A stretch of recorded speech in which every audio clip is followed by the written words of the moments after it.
കാശ്മീരിൽ ബി.ജെ.പിയെ സംബന്ധിച്ച് ബി.ജെ.പിക്ക് വലിയ സാധ്യതകളില്ല. ജമ്മുവിൽ പരമാവധി സീറ്റുകൾ നേടുക എന്നുള്ളതാണ് ബി.ജെ.പിയുടെ ലക്ഷ്യം. അവരെ 30-ൽ താഴെ നിർത്താൻ കഴിഞ്ഞാൽ ഉറപ്പായിട്ടും നാഷണൽ കോൺഫറൻസ് കോൺഗ്രസ് സഖ്യത്തിന് ഭരിക്കാൻ കഴിയുമെന്ന സാഹചര്യമുണ്ട്. അപ്പോൾ ജമ്മുവിലെ പെർഫോമൻസ് വളരെ നിർണായകമാണ്. ജമ്മുവിൽ 43 സീറ്റിൽ 5 മാത്രമാണ് ഇപ്പോൾ കോൺഗ്രസ് ലീഡ് ചെയ്യുന്നത്. ജമ്മുവിൽ ബി.ജെ.പി മികച്ച പ്രകടനം കാഴ്ചവെക്കുന്നു. കാശ്മീർ താഴ്വരയിൽ അതേസമയം തന്നെ നാഷണൽ കോൺഫറൻസ് കോൺഗ്രസ് സഖ്യം മികച്ച മുന്നേറ്റം നടത്തുന്നു. അതിൽ തന്നെ 2 PDP ലീഡ് ചെയ്യുന്നു എന്നുള്ള വാർത്തയും കൂടിയുണ്ട്.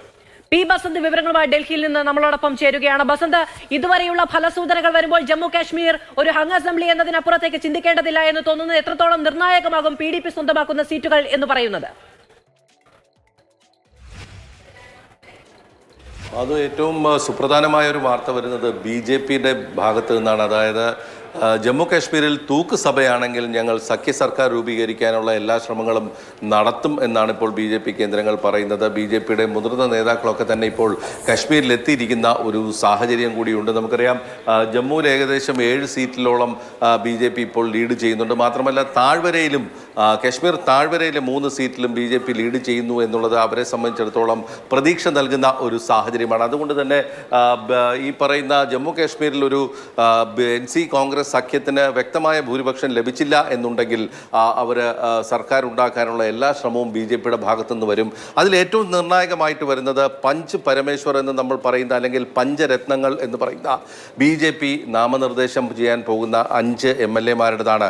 ഏറെ വിവാദം കഴിഞ്ഞ ദിവസങ്ങളിൽ സൃഷ്ടിച്ചതാണ്. അതായത് പുതിയ സർക്കാർ രൂപീകരിക്കുന്നതിന് മുമ്പ് തന്നെ 5 പേരെ ലഫ്റ്റനന്റ് ഗവർണർ നാമനിർദ്ദേശം ചെയ്യാൻ പോകുന്നു എന്നുള്ള വാർത്ത. 5 MLA-മാരെ നാമനിർദ്ദേശം ചെയ്യാൻ ജമ്മു കാശ്മീർ നിയമസഭയിൽ വ്യവസ്ഥയുണ്ട്.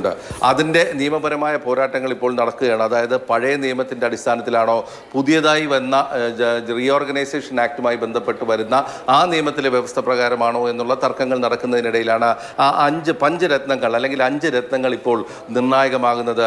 വലിയൊരു close go, touch and go എന്ന് പറയുന്ന ഒരു സ്ഥിതിയാണെങ്കിൽ ഹരിയാനയിൽ കൃത്യമായി കോൺഗ്രസ് സഖ്യം എന്ന് പറയുന്നത്.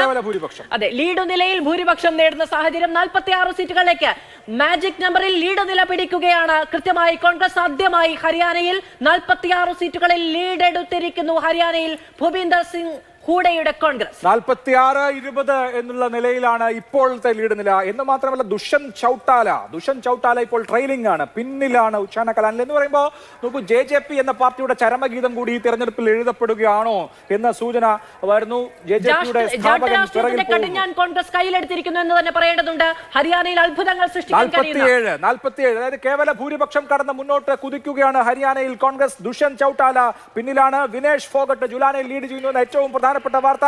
മുഖ്യമന്ത്രി നായബ് സിംഗ് സൈനി ലദ്വ മണ്ഡലത്തിൽ മുമ്പിലാണ്. രൺദീപ് സിംഗ് സുർജേവാലയുടെ മകൻ ആദിത്യ സുർജേവാല ലീഡ് ചെയ്യുന്നു. അംബാല കന്റോൺമെന്റിൽ BJPയുടെ പ്രമുഖ നേതാവും ആഭ്യന്തരമന്ത്രിയുമായ അനിൽ വിജ് ലീഡ് ചെയ്യുകയാണ്. അങ്ങനെ കശ്മീർ വാലിയിൽ 3 BJP ലീഡ് ചെയ്യുന്നു എന്ന കൗതുകകരമായ വാർത്ത കൂടി എന്തായാലും നൽകാനുണ്ട്. പക്ഷേ 31ലേക്ക് അവിടുത്തെ കോൺഗ്രസിന്റെ നാഷണൽ കോൺഫറൻസിന്റെ സഖ്യകക്ഷി നില മെച്ചപ്പെടുത്തിയിരിക്കുന്നു എന്നുള്ളതും പ്രധാനമാണ്. ഹരിയാന കോൺഗ്രസിന്റെ കൈക്കുമ്പിളിൽ നിറയുമോ എന്നുള്ളത് തന്നെയാണ് നമുക്ക് ഈ ആദ്യഘട്ട ഫലസൂചനകളിൽ നിന്ന് ഉയർത്താൻ കഴിയുന്നത്. നൗഷേരയിൽ രൺവീർ റെയ്ന ലീഡ് ചെയ്യുകയാണ്. BJPയെ സംബന്ധിച്ച് ജമ്മുവിൽ നിന്ന് ആശ്വാസ വാർത്തകൾ വരുന്നു. ജമ്മു മേഖലയിൽ വളരെ മികച്ച പ്രകടനം നടത്താൻ BJPക്ക് കഴിയുന്നു എന്നുള്ളതാണ് ആദ്യത്തെ മണിക്കൂറുകളിൽ ലഭിക്കുന്ന സൂചന. നോക്കൂ, അരമണിക്കൂർ ആയിട്ടേ ഉള്ളൂ. ജമ്മു കാശ്മീരിൽ ഇപ്പോൾ EVM വോട്ടുകൾ എണ്ണി തുടങ്ങുന്നേ ഉള്ളൂ. പോസ്റ്റൽ ബാലറ്റുകളിൽ നിന്നുള്ള ഫലസൂചന മാത്രമാണ് കാണുന്നത്. അതുകൊണ്ട് ഹങ് അസംബ്ലി എന്ന് ഇപ്പോഴേ പറയേണ്ട, അതിനാണ് സാധ്യത കൂടുതലെങ്കിലും ഇനിയും നമുക്ക് അത്ഭുതങ്ങൾ ബാക്കിയുണ്ട്.